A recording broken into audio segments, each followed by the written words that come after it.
Mr. Madison has succeeded me in that particular office, and I assure you, no one escaped the federal city more quickly than I did. I was happy to go.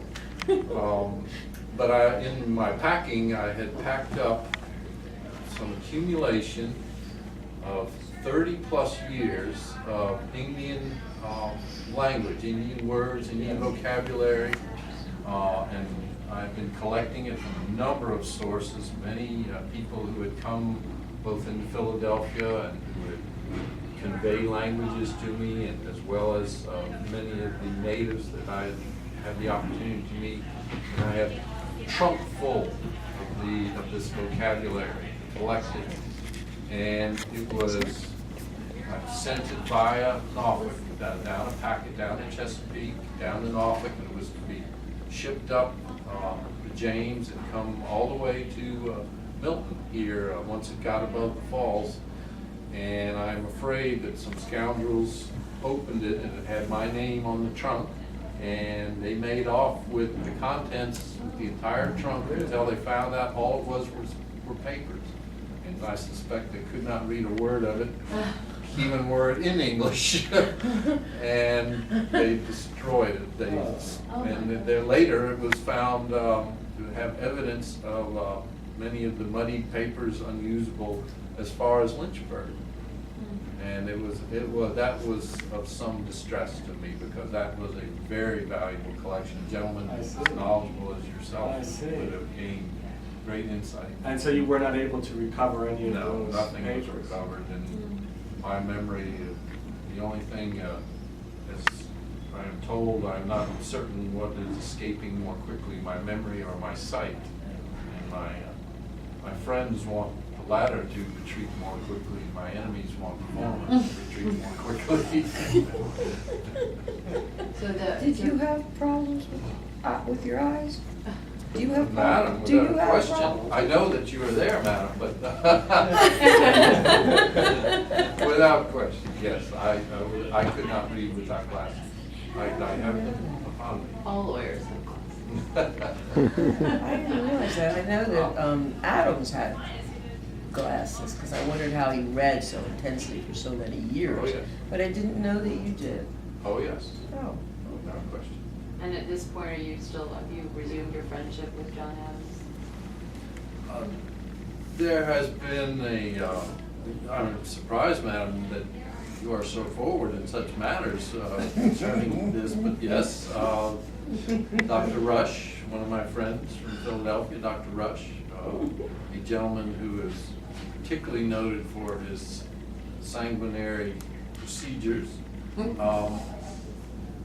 has asked that we reestablish a connection that had been broken over some political matters, and I am going forward, and I'm certain that Mr. Adams, whose respect I have always had, will do the same, and I look forward to that correspondence.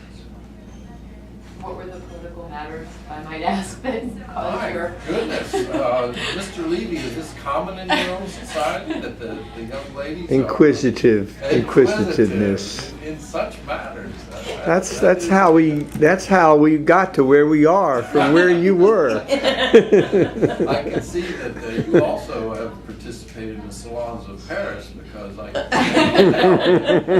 was without question the fair sex who controlled all matters of importance. As far as the political differences between ourselves, there were a number of issues. There was one particularly painful issue. And this would not be, were you to ask Mr. Adams, I'm sure he would portray probably the first falling out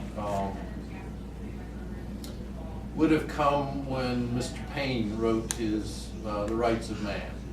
And I was asked to read it and convey it on to the printers. And at the time of Mr. Adams had succeeded, now the late President Washington.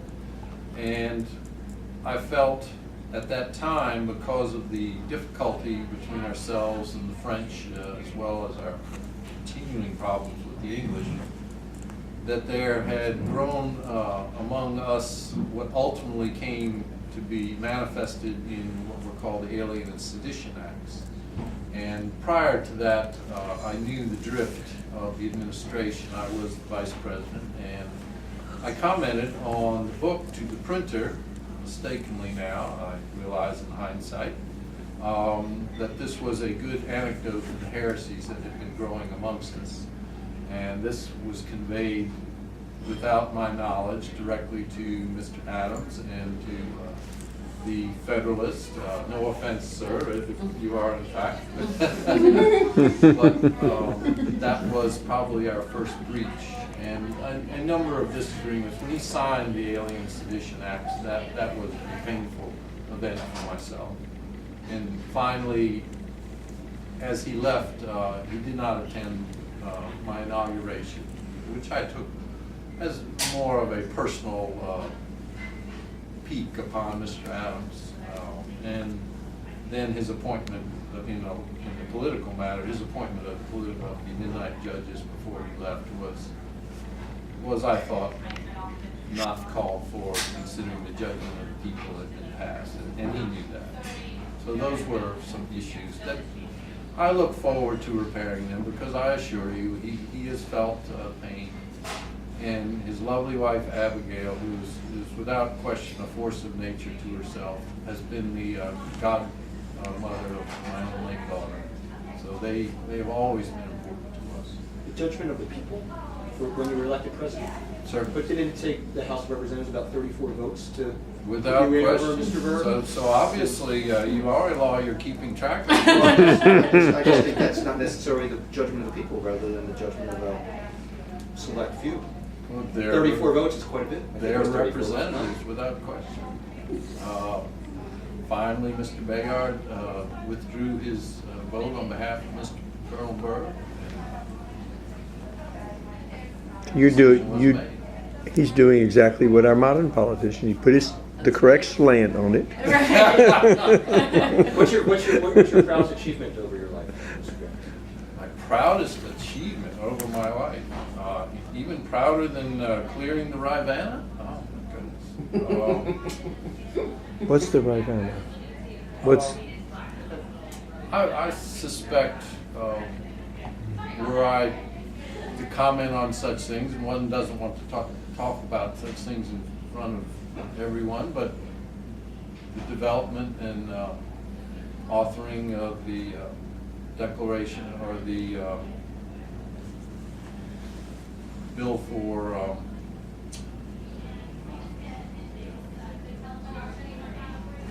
the declaration of our bill for the recognition of religious rights on the Virginia Statute of Religious Freedom. I apologize, I did not get the phrasing right. Virginia Statute of Religious Freedom. Do you know what that means, guys? Do you remember? Now, we are Let's go ahead, boring these Canal. young men with all of these topics that are not of interest to them. Well, Now, would it be imposing upon you gentlemen for a story? Speak. Yes. Answer, Mr. Now, do you hunt and fish? Go ahead. Fish.